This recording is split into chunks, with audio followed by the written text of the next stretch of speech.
Assalamu alaikum, dear students. Yesterday we have taken the causes of ozone layer depletion, and today's topic is impacts of ozone layer depletion.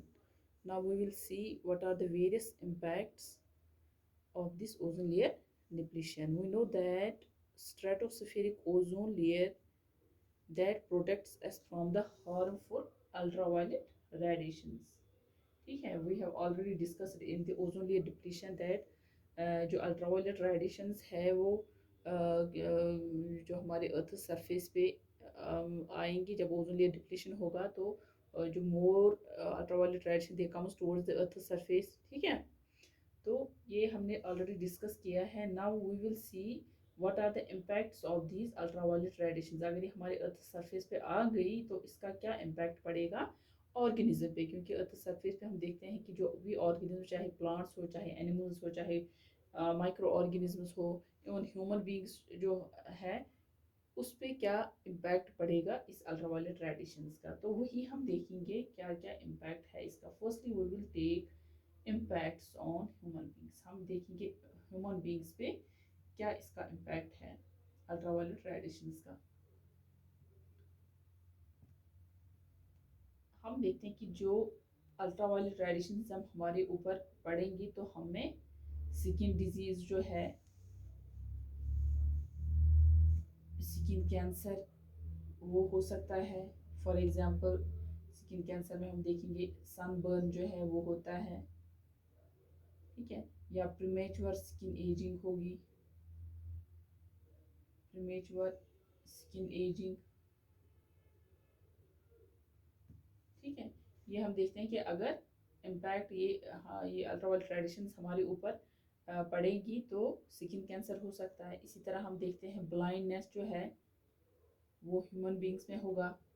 Blindness blindness में हम देखते हैं कि जो आई parts है, आई parts आपको पता ही है कौन कौन से आई पार्ट्स है।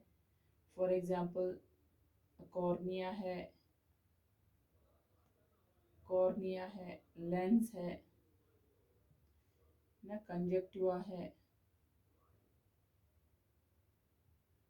इसी तरह हम देखते हैं रेटिना है। ये जो पार्ट्स है आई पार्ट्स, इन पे ये अफेक्ट करेगा और धीरे धीरे ये ब्लाइंडनेस काज करेगा ह्यूमन बींग्स में। ठीक है, ये इम्पैक्ट है किसमें, ह्यूमन बींग्स में। स्किन कैंसर है, ब्लाइंडनेस है। इसी तरह हम देखते हैं जो इम्यून सिस्टम है ह्यूमन बींग्स में, immune system that weakens, immune system कमज़ोर पड़ेगा।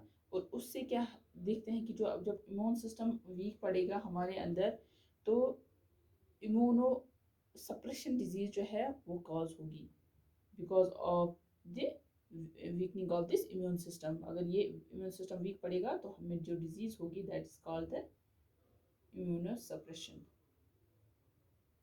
ठीक है, कि इम्यूनो सप्रेशन में हमें देखना है कि जब हमारा इम्यून सिस्टम वीक हो जाएगा हमें फिर इम्यूनो सप्रेशन होगा। सो यहाँ पर हमें देखना है कि जो इम्यून सिस्टम जब रिड्यूस हो, जब ये वीक पड़ जाएगा, it plays a very important role in the development of skin cancer. जब इम्यून सिस्टम ही वीक पड़ गया तो स्किन कैंसर जो है वो इजीली हो जाएगा, क्योंकि ये आपको पता ही है कि जब हमारे अंदर इम्यून सिस्टम स्ट्रांग होगा उस टाइम जो भी डिजीज, जो भी इन्फेक्शन हमारी बॉडी को होगा वो अफेक्ट नहीं करेगा ज़्यादा, क्योंकि इम्यून सिस्टम स्ट्रांग होगा उस टाइम। अगर इम्यून सिस्टम वीक पड़ेगा दैट मीन्स वहाँ पर वो इजीली हमारे ऊपर जो भी डिजीज़ है वो अफेक्ट करेगा जल्द से। और वहाँ हम देखते हैं कि जो ये डिजीज़ है वो कॉज होगी, कोई भी डिजीज़ हम लेंगे वो कॉज होगी उस टाइम जब इम्यून सिस्टम वीक होगा। तो इस तरह हम यहाँ पर देखते हैं जब अल्ट्रावायलेट रेडिएशन पड़ेंगे इससे हमारा इम्यून सिस्टम जो है वो वीक हो जाएगा और इजीली जो स्किन कैंसर है, जो स्किन डिजीज़ वगैरह है वो इजीली हो जाएंगी because of the weakening of this immune system, क्योंकि ये इम्यून सिस्टम वीक होगा उस टाइम, इसीलिए डिजीज स्प्रेड होंगी इजीली। इसी तरह इसका एक और इम्पैक्ट भी है कि जो हमारा ब्लड वेसल्स जो है, ब्लड वेसल्स पे इसका इम्पैक्ट पड़ेगा। ठीक है, क्या इम्पैक्ट पड़ेगा इसके, जो वेसल्स जो हमारी स्किन सरफेस के जो नज़दीक होती हैं वेसल्स, वहाँ पर वो वेसल्स हॉट पड़ जाएंगी because of the impacts of this ultraviolet radiations. मतलब जब ये अल्ट्रावायलेट रेडिएशन हमारी बॉडी के ऊपर पड़ेगा, हमारी स्किन के ऊपर इसका ये इम्पैक्ट रहता है कि जो ब्लड वेसल जो which are near the skin surfaces वो हॉट हो जाती है, तो उसकी वजह से वहाँ पर जो ब्लड सप्लाई है वो फास्ट हो जाती है। तो वहीं पर हम देखते हैं कि जो हमारा सनबर्न जो है या जो स्किन है वो हॉट हो जाती है बहुत ज़्यादा और सनबर्न हो जाता है। ठीक है, तो उस टाइम जो स्किन है वो स्वेल हो जाती है, there will be the swelling of skin. ठीक है, जहाँ पर पड़ेगा तो वहाँ पर स्किन जो है स्वेल हो जाएगी या रेडनेस आ जाएगी वहाँ पर। तो ये किस वजह से होगा कि जो अल्ट्रावायलेट रेडिएशन वो हमारे स्किन के ऊपर पड़ गई, तो उस वजह से वेसल जो वहाँ पर स्किन सरफेस के नज़दीक होगी वो जल्दी से जल्दी वो ब्लड सप्लाई करेंगी, क्योंकि वो हॉट पड़ जाती है और उस वजह से हमारी स्किन भी हॉट हो जाती है। ये स्किन जो उस टाइम है वो स्वेल हो जाती है, वो वहाँ पर रेडनेस आ जाती है एंड वहाँ पर सनबर्न हो जाता है। ठीक है, तो ये भी है कि ब्लड वेसल्स पे भी इसका इम्पैक्ट रहता है। Now we will see the impacts on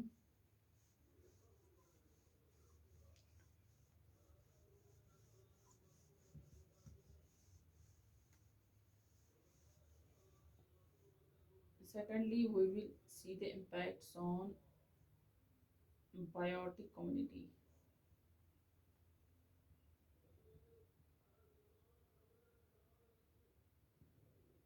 biotic community इसका पे क्या इम्पैक्ट पड़ता है। फॉर एग्जांपल हम देखते हैं कि जो हमारे क्रॉप डिफरेंट क्रॉप स्पीशीज जो है, डिफरेंट क्रॉप स्पीशीज इसका क्या इम्पैक्ट पड़ेगा, क्योंकि जो अल्ट्रावायलेट रेडिएशन जब हमारे क्रॉप्स पे पड़ेंगे, कोई भी क्रॉप स्पीशीज हम लेते हैं, अब उस पर जब अल्ट्रावायलेट रेडिएशन पड़ेंगे at that time it reduces the growth, क्योंकि उस क्रॉप कोई भी क्रॉप होगा, ठीक है, तो उस क्रॉप का जो ग्रोथ होगा वहाँ पर वो रिड्यूस हो जाएगा, या जो उसमें फोटोसिंथेसिस प्रोसेस जो होती है वो वीक पड़ जाएगी। ठीक है, वो भी रिड्यूस होगा। तो इसी तरह हम देखते हैं जो फ्लावरिंग जो इसमें होती है बाद में, क्योंकि फोटोसिंथेसिस प्रोसेस होगी तो फ्लावरिंग होगी उस क्रॉप में, कोई भी क्रॉप हम लेंगे तो वो भी रिड्यूस होगा। ठीक है, तो वहाँ हम देखते हैं कि जो बायोटिक कम्युनिटी में जो हम डिफरेंट स्पीशीज लेते हैं, क्रॉप स्पीशीज लेते हैं, वहाँ पर उसकी ग्रोथ ही रिड्यूस हो जाएगी, फोटोसिंथेसिस प्रोसेस रिड्यूस हो जाएगी, फ्लावरिंग उसमें रिड्यूस हो जाएगी। फॉर एग्जांपल हम देखते हैं राइस है या कॉर्न है, पीस है, टमाटोज है, कोई भी क्रॉप हम लेंगे एक्स्ट्रा, तो वहाँ पर उसकी ग्रोथ जो है वो भी रिड्यूस हो जाएगी। ठीक है, सो प्लांट ग्रोथ जो ये प्लांट ग्रोथ जो इन डिफरेंट स्पीशीज़ की होगी वो हार्म हो जाएगी by the ultraviolet radiations, specially in seedlings में हम देखते हैं ज़्यादातर ये इफेक्ट रहता है, इसका इसका इम्पैक्ट ज़्यादातर किस पे होता है, सीडलिंग्स पे, क्योंकि ये वीक प्लांट्स होते हैं अभी, तो इन पे ये ज़्यादा इम्पैक्ट करता है, इन पे ज़्यादा इफेक्ट करता है ये अल्ट्रावायलेट रेडिएशंस। इस तरह हम देखते हैं इम्पैक्ट्स ऑन प्लैंक्टन्स। एक तो क्रॉप स्पीशीज पे हमने देखा, अब प्लैंक्टन्स पे ही क्या इम्पैक्ट करेगा, क्या इफेक्ट होगा इसका अल्ट्रावायलेट रेडिएशन का प्लैंक्टन्स पे, क्योंकि प्लैंक्टन्स जो है these are the tiny organisms which are present on the water surfaces, water surface जो होती है वहाँ पे ये प्रेजेंट होता है।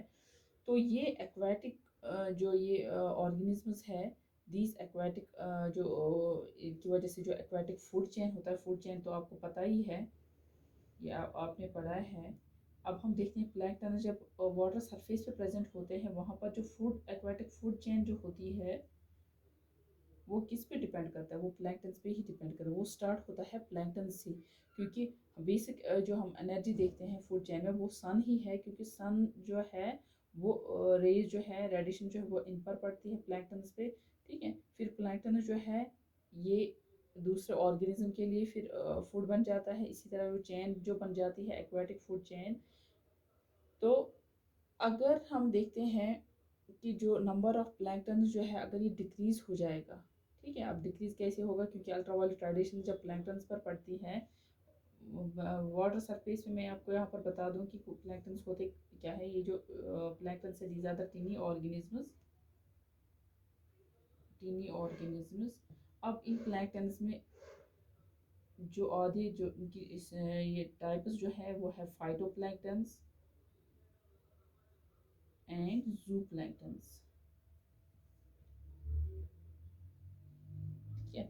अब phytoplanktons means plant टिनी micro organisms. ठीक है। यहाँ पर जू हो गया एनिमल, यानी कि यहाँ पर जो फाइटोप्लैंक्टन से डिपेंड करता है रेडिएशंस पे, और रेडिएशन से ही ये फूड प्रिपेयर करेगा, और उसके बाद इसको कोई कौन खाने वाला होगा, जू प्लैंक्टन्स। ठीक है। जू प्लैंक्टन्स इनको खाएंगे, फिर जू प्लैंक्टन जो है उनको फिर स्मॉल फिशेस खाएंगे, उसके बाद वही फिशेस जो है वो दूसरे फिशेस के लिए फूड बन जाता है। तो इस तरह से ये फूड चेन बनता है हमारे इस वाटर बॉडी में। तो यहाँ पर ये देखना है कि जो अल्ट्रावायलेट रेडिएशंस है वो हमारे प्लैंक्टन्स पे इफेक्ट करेंगी। वो अल्ट्रावायलेट रेडिएशन से ये जो प्लैंक्टन्स है ये इनकी डेथ भी हो सकती है, इन पे ये इफेक्ट करेगा। तो उस वजह से इस होल जो हमारा एक्वेटिक फूड चेन है वो डिस्टर्ब हो जाएगा। वहाँ पर जब ये फूड चेन ही डिस्टर्ब हो जाएगा, दैट मीन जो हमारी एक्वेटिक बायोडाइवर्सिटी है वहाँ पे वो रिड्यूस होगी। एक्वेटिक बायोडाइवर्सिटी वहाँ पर रिड्यूस हो गई होगी ना सीधे से, क्योंकि जो भी फूड चेन हमारा है वो डिपेंड करता है प्लैंक्टन्स पे। जब प्लैंक्टन्स पे ही इफेक्ट हो गया अल्ट्रावायलेट रेडिएशंस का, तो वहाँ पर सारा जो फूड चेन है वो डिस्टर्ब हो जाएगा, और उस वजह से जो बायोडाइवर्सिटी है वो लॉस हो जाएगी, हमारी एक्वेटिक लाइफ जो है वो हमारी वहाँ पर लॉस हो जाएगी।